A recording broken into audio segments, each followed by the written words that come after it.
तुमच्या विश्वासाचा आवाज, जळगाव उन्नती. जनसामान्याचे प्रश्न, न्यायासाठी लढणाऱ्या मजलुमांचे हित.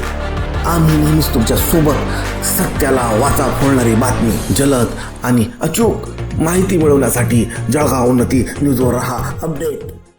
सातपुड्यातील शाळा बांधकामातील भ्रष्टाचार उघड, आदिवासी विद्यार्थ्यांचे भवितव्य धोक्यात. जळगाव जामोद तालुक्यातील सातपुडा पर्वतरांगांतील अतिदुर्गम भागात उभारण्यात आलेल्या शाळांच्या बांधकामात मोठ्या प्रमाणावर भ्रष्टाचार झाल्याचे धक्कादायक वास्तव समोर आले आहे. शासनाने आदिवासी भागातील शिक्षण व्यवस्था भक्कम व्हावी यासाठी पक्क्या इमारतींच्या बांधकामाकरिता भरघोस निधी मंजूर केला होता. मात्र प्रत्यक्षात या निधीचा गैरवापर झाल्याचे स्पष्ट होत आहे. शासकीय नियम व निकष पायदळी तुडवत कंत्राटदारांनी दर्जेदार साहित्याऐवजी स्थानिक ओढ्यानाल्यांमधील माती मिश्रित व निकृष्ट लोकल रेतीचा वापर केल्याचा गंभीर आरोप होत आहे. परिणामी काही वर्षात टिकायला हव्या असलेल्या इमारती काही महिन्यांतच जीर्ण अवस्थेत दिसू लागल्या आहेत. भिंतींना तडे जाणे, प्लास्टर गळणे आणि छताची अवस्था बिकट होणे हे प्रकार सर्वसामान्य झाले आहेत. या संपूर्ण प्रकरणातील सर्वात दुर्दैवी बाब म्हणजे या शाळांमध्ये शिक्षण घेणारा आदिवासी समाज आपल्या हक्कांसाठी आवाज उठवू शकत नाही. अज्ञान, दहशत किंवा अधिकाऱ्यांची भीती यामुळे हा भोळाभाबडा समाज गप्प राहतो आणि यात शांततेचा गैरफायदा घेत कंत्राटदारांनी भ्रष्टाचाराचा कळस गाठला आहे. त्यांच्या मुलांच्या भवितव्याशी सरळ खेळ केला जात असल्याचे चित्र आहे. शाळांच्या इमारतींमध्ये स्लॅबऐवजी पातळ टिनपत्रे टाकून बांधकाम पूर्ण केल्याचे अनेक ठिकाणी दिसून येते.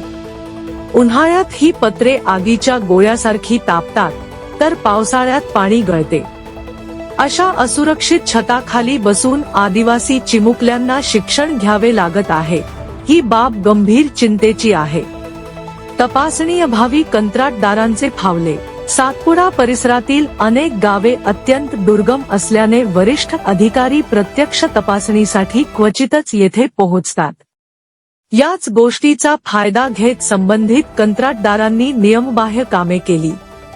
स्थानिक नाल्यांतील रेती चोरून वापरल्यामुळे शासनाचा महसूल बुडाला असून बांधकामाची गुणवत्ता देखील अत्यंत निकृष्ट राहिली आहे. या शाळा म्हणजे भविष्यातील पिढी घडवणारी ज्ञानमंदिरे आहेत. मात्र भ्रष्टाचारामुळे हीच ज्ञानमंदिरे आज विद्यार्थ्यांसाठी धोकादायक ठरत आहेत. एखादी दुर्घटना घडल्यास त्याची जबाबदारी कोण घेणार, असा सवाल स्थानिक नागरिक उपस्थित करत आहेत. दुर्गम भाग असल्याने आवाज बाहेर पोहोचत नसला तरी परिस्थिती दिवसेंदिवस गंभीर होत चालली आहे. या प्रकरणाची तातडीने उच्चस्तरीय चौकशी व्हावी, अशी मागणी सामाजिक कार्यकर्ते व शिक्षणप्रेमी नागरिकांकडून होत आहे. दोषी कंत्राटदारांसह संबंधित अधिकाऱ्यांवर कठोर कारवाई करण्यात यावी, तसेच निकृष्ट बांधकाम पाडून नव्याने दर्जेदार शाळा उभारण्यात याव्यात, अशी अपेक्षा व्यक्त केली जात आहे. शासनाने वेळीच दखल घेतली नाही तर आदिवासी विद्यार्थ्यांचे शिक्षण तर धोक्यात येईलच, पण त्यांच्या जीवालाही धोका निर्माण होऊ शकतो. सुरक्षित, मजबूत आणि टिकाऊ शाळा मिळणे हा प्रत्येक मुलाचा हक्क आहे. सातपुड्यातील या दुर्लक्षित भागातील मुलांना न्याय मिळणार का, हा प्रश्न आता सर्वसामान्यांच्या मनात निर्माण झाला आहे. तुमच्या विश्वासाचा आवाज, जळगाव उन्नती. जनसामान्याचे प्रश्न, न्यायासाठी लढणाऱ्या मजलुमांचे हित.